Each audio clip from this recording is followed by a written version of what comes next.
আপোনাসৱৰ সৈতে মই পুনতে যি দুগৰাকী ব্যক্তিৰ নামত আজি এই অনুষ্ঠানটো আয়োজন কৰা হৈছে, বৈকুণ্ঠবাসী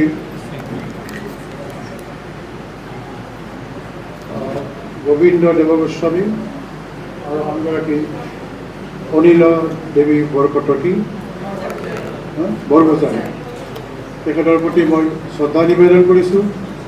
আৰু আজিৰ দিনটো 5 নৱেম্বৰ দিনটো আন এটি দিশৰ পৰা তাৎপৰ্যপূৰ্ণ।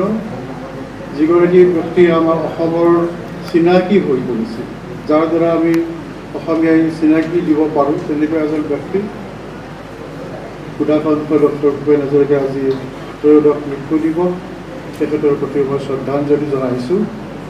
আৰু আজিৰ এই মনোগ্ৰাহী অনুষ্ঠানটোত অংশগ্ৰহণ কৰাৰ সুযোগ দিয়াৰ বাবে মই মহাবিদ্যালয়ৰ সংশ্লিষ্ট সকলোৰে প্ৰতি মই পুনতে ধন্যবাদ কৃতজ্ঞতা জ্ঞাপন কৰিছোঁ।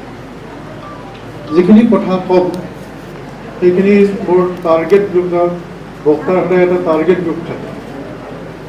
এই প্ৰথম দুশাৰীটো মোৰ টাৰ্গেট গ্ৰুপৰ বাহিৰত, প্ৰথম দুশাৰী মোৰ টাৰ্গেটৰ বাহিৰত, তৃতীয় চতুৰ্থৰ বাহিৰত, মানে পিছৰখিনিহে মোৰ টাৰ্গেট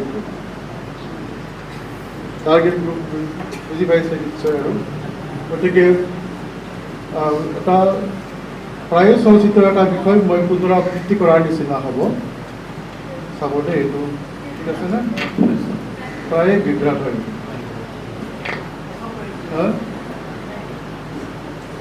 এইটো নহ'লেও নচলে, নহয়নে বাৰু? মোৰ কোনোবা এজন মানে হেৰিয়ে কৈছিলে, এজন বৰ ৰসিক বন্ধু এজন আছে, মই ৰসিক মানুহ নহওঁ বাৰু, সেই ৰসিক বন্ধুজনে কৈছিলে যে আমাৰ শিক্ষকবিলাক আৰু ৰাজনীতিবিদবিলাক আমি সকলোৱে কথা কৈ চলি থকা মানে, কথা কৈ খাওঁ আমি।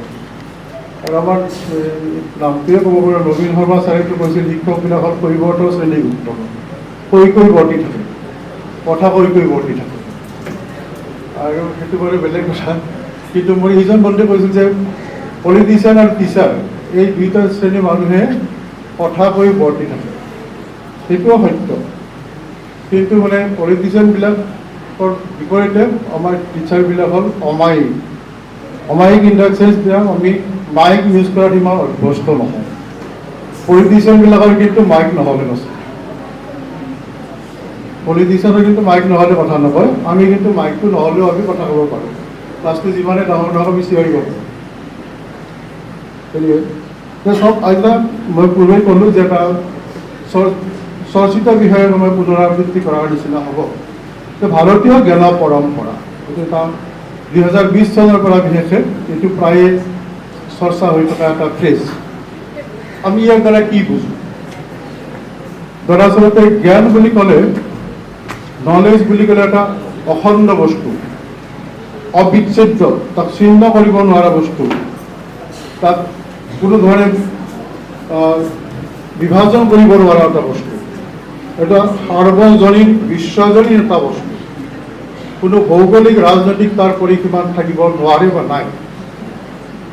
কিন্তু তাৰ যদিও আমি অখণ্ড বা একক ইউনিক, তথাপি আমি যে কম্পাৰ্টমেণ্টেলাইজ কৰোঁ, তাক যে শাখা প্ৰশাখাভুক্ত কৰি লওঁ, সেইটো আমাৰ সুবিধাৰ কাৰণে, আমাৰ কনভেনিয়েন্সৰ কাৰণে কৰি, আৰু সেইটো কৰি ল'বই লাগিব। নহ'লে জ্ঞানৰ যি বিশালতা, সেই বিশালতা এটা জীৱন দশাত মানুহে সেয়া উপলব্ধি কৰিব নোৱাৰে বা নোৱাৰিব।